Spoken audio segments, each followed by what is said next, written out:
नमस्कार दोस्तों, मैं अभिषेक शर्मा अपने इस YouTube चैनल पीपीसी लर्निंग में आप सभी का स्वागत करता हूं। आज का हमारा इस वीडियो का मोस्ट इंपॉर्टेंट टॉपिक है। देखिए हम क्या पढ़ रहे हैं। हम पढ़ रहे हैं हमारे भारत के संविधान का भाग 3 में क्या है, मूल अधिकार। और मूल अधिकारों में से हम कौन सा मूल अधिकार, कौन सा मौलिक अधिकार पढ़ रहे हैं? हम पढ़ रहे हैं समानता का अधिकार। तो समानता के अधिकार में आज हम पढ़ेंगे आर्टिकल 17 अनुच्छेद 17। मोस्ट इंपॉर्टेंट वीडियो है। इस वीडियो को देखिए, बहुत छोटी सी वीडियो है और आपको अनुच्छेद 17 में से कोई भी डाउट नहीं रहेगा। चलिए शुरू करते हैं।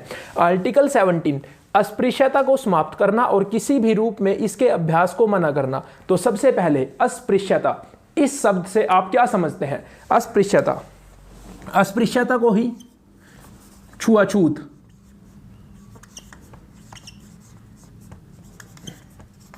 या फिर इंग्लिश में अनटचएबिलिटी, अनटचेबिलिटी क्या समझते हैं आप इससे?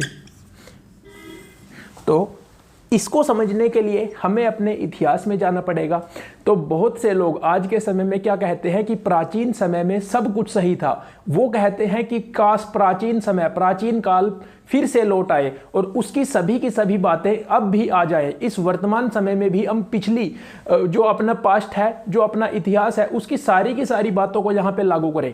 तो मैं इस बात से पूरी तरह से सहमत नहीं हूँ। हाँ, मैं मानता हूँ कि अपना जो प्राचीन काल था, अपना जो इतिहास है, अपना जो भूतकाल था, उसमें बहुत सी बातें अच्छी भी थी। सबसे इंपॉर्टेंट और सबसे अच्छी बात जो बताता हूँ आपको, जिसको आप सभी अच्छे से समझेंगे कि आज के समय में क्या है, हमें प्रदूषण की समस्या है। पर्यावरण जो है हमारा वो दूषित होता जा रहा है, लेकिन प्राचीन समय में जो पर्यावरण था वो बहुत शुद्ध था। अब देखिए आज के समय में जैसे जैसे फैक्ट्रियां बढ़ती जा रही हैं तो आपको उसको कुछ ना कुछ तो कॉस्ट चुकाना पड़ेगा। तो वैसे ही आपका जो पर्यावरण है, एनवायरनमेंट है, वो गिरता जा रहा है, उसमें प्रदूषण बढ़ता जा रहा है। लेकिन तो चलिए अगर हम पिछले समय में जाए तो हमें पर्यावरण अच्छा मिलेगा, लेकिन हमें वहां पे एक बहुत बड़ी बुराई, बहुत बेकार चीज मिलेगी। और वो क्या थी? वो थी अस्पृश्यता।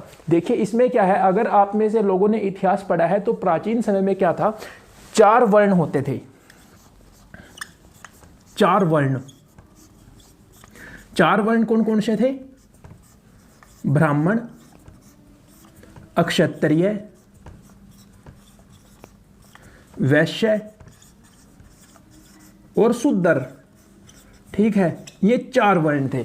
और जातियां तो आप सभी आज भी जानते हैं कि बहुत सी जातियां हैं। प्राचीन समय में भी जब जातियां बननी शुरू हुई तो आराम आराम से बहुत सी जातियां बन गई। तो क्या था अस्पृश्यता को? अब हम समझते हैं कि जो ये ऊपर वाले वर्ण थे वो अपने जो नीचे वाले वर्ण हैं उनके साथ भेदभाव करते थे। अब भेदभाव में भी आप समझिए अस्पृश्यता को क्या मतलब है। अस्पृश्यता का मतलब है यानी छुआछूत, अनटचेबिलिटी, कि एक दूसरे को छू भी नहीं सकते थे। जो नीचे वाले वर्ण, नीचे वाले जातियों के लोग थे, वो ऊपर वाले जातियों के लोगों को छू भी नहीं सकते थे। इवन अगर आप लोगों ने इतिहास पढ़ा है तो उसमें तो यहां तक बताया गया है कि कई जगह पे ऐसा होता था कि अगर ऊपर वाले वर्णों के लोग कुछ नीचे वाली जातियों को देख भी लेते थे तो वो उनको देखना भी पसंद नहीं करते थे। तो जब हमारे भारत देश का संविधान लागू हुआ तो सबसे अच्छी बात क्या हुई कि ये जो अनटचएबिलिटी है इसको खत्म किया गया। और सरकार ने स्पष्ट तौर पे कहा, हमारा संविधान स्पष्ट तौर पे कहता है कि अगर आज के समय में कोई भी व्यक्ति इसको अनटचएबिलिटी को परफॉर्म करता है या इसके बारे में यानी इसकी अगर प्रैक्टिस करता है तो भाई बहुत बड़ी सजा होगी। सीधी बात है, अनटचेबिलिटी पूरी तरह से मना है और बिल्कुल सही बात है, पूरी तरह से मना ही होनी चाहिए। इसके कारण हमारे जो निचली जातियों के लोग हैं या नीचे वाले वर्णों के लोग हैं, उन्होंने प्राचीन समय में बहुत कुछ सहा है, उनके साथ बहुत बड़े भेदभाव होते थे। तो अब ये मना है। अब अनटचेबिलिटी, अब आप कहेंगे कि ये पूरी तरह से मना है। देखिए धर्म और जाति के नाम पे मना है। धर्म और जाति मतलब क्या कि अगर कोई किसी दूसरी जाति का यानी नीचे वाली जाति का व्यक्ति है और उसके साथ आप लोग भेदभाव करते हैं या उसके साथ आप उसको छूने नहीं देते तो ये बातें यहाँ पे मना है। लेकिन अभी आज के समय में अनटचेबिलिटी का एक एग्जांपल आपने देखा होगा। अभी कुछ 1-2 साल पहले जब कोरोना हुआ था तो कोरोना में क्या था, अगर आपको पता लग जाता था कि किसी व्यक्ति को कोरोना है या अगर किसी को खांसी जुकाम भी हो रहा था तो आप लोग उससे हाथ भी नहीं मिलाते थे। तो फिर आप कहोगे जब अनटचेबिलिटी मना है तो फिर हम तो मिलाएंगे हाथ। जी नहीं, वो एक अलग बात है क्योंकि वो एक बीमारी थी जो फैलती थी एक दूसरे को छूने से। लेकिन अगर धर्म और जाति के नाम पे किसी ने अस्पृश्यता को बढ़ावा दिया या कुछ किया तो उसके लिए सजा है, और सजा भी बड़े वाली है। फिर देखिए, अब देखिए जो आर्टिकल 17 है इसके ऊपर कानून में, संविधान में लिख दिया कि हमारे भारत देश में अस्पृश्यता को समाप्त करना, यानी अस्पृश्यता अब नहीं चलेगी। अनटचेबिलिटी वाली जो प्रैक्टिस चलती थी अब वो पूरी तरह से मना कर दिया गया उसको। लेकिन अब लोग कैसे मानेंगे? लोगों को मनाना भी तो है। अब अगर आपने सिर्फ लिख दिया कि हम ये चीज़ अब नहीं होने देंगे, तो अगर लोगों ने की तो उनको सजा कैसे मिलेगी? तो ये कौन निर्धारित करेगा? तो इसके ऊपर कानून बनाने का अधिकार किसको है? हमारे भारत देश की संसद को, पार्लियामेंट को, जिसके 2 सदन होते हैं, राज्यसभा, लोकसभा, तो उनके पास शक्ति है। तो फिर इसके लिए अस्पृश्यता अपराध अधिनियम 1955 बनाया गया। फिर देखिए, इसी का नाम 1976 में संशोधन करके इसी अधिनियम का नाम कर दिया गया सिविल अधिकार संरक्षण अधिनियम। तो देखिए इसमें क्या कहा गया है, इसमें अस्पृश्यता के लिए कि यदि कोई व्यक्ति अस्पृश्यता मतलब अनटचेबिलिटी को परफॉर्म करता है, इसको बढ़ावा देता है, तो उसके लिए दंड के प्रावधान किए गए 1955 में एक अधिनियम बना के, कानून बना के।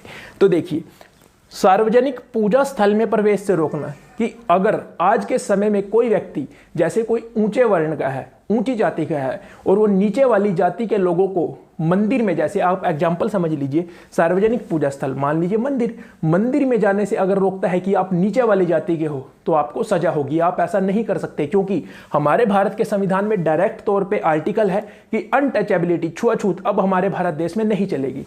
दूसरा, पारंपरिक, धार्मिक, दार्शनिक, अन्य आधारों पर अस्पृश्यता को उचित ठहराना। जैसे मैंने इस वीडियो के शुरुआत में कहा था कि बहुत से लोग कहते हैं कि प्राचीन समय में ऐसे होता था तो हम तो आज के समय में भी ऐसा करेंगे, या फिर वो कहीं पे हमारे जैसे कुछ भी पुराने प्राचीन जो धार्मिक ग्रंथ हैं उनमें देख के आपको बताते हैं कि देखिए प्राचीन समय में ऐसे होता था तो आज के समय में भी ऐसा होना चाहिए। तो अगर किसी ने ऐसा किया, मतलब क्या हुआ, अगर कोई ऐसा करता है तो वो बढ़ावा दे रहा है अस्पृश्यता को, तो उसको भी सजा होगी।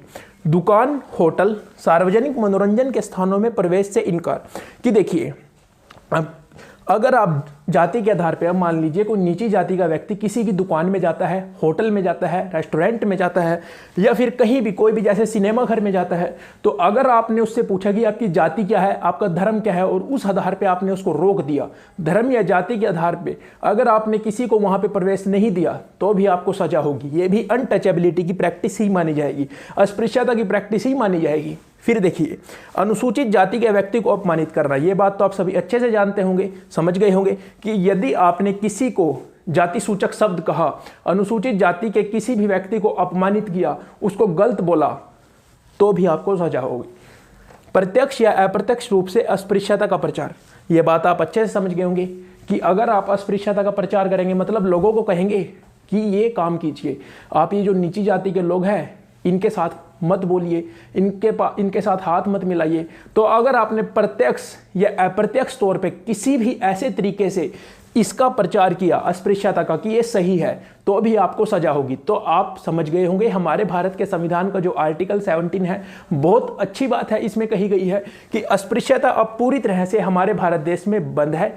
अगर कोई भी इसको बढ़ावा देता है या इसको करता है, मतलब किसी भी दूसरी जाति, नीची जाति या नीचे वर्ण के व्यक्ति के साथ भेदभाव करता है, तो आपके लिए सजा पक्की है। तो अगर आपको आज की वीडियो अच्छी लगी हो तो आप सभी से रिक्वेस्ट है, वीडियो को लाइक जरूर कीजिए और प्लीज़ आप सभी कमेंट जरूर कीजिए। अगर आपने अभी तक चैनल को सब्सक्राइब नहीं किया तो सब्सक्राइब जरूर कर लीजिए। थैंक यू, मिलते हैं अगली वीडियो में।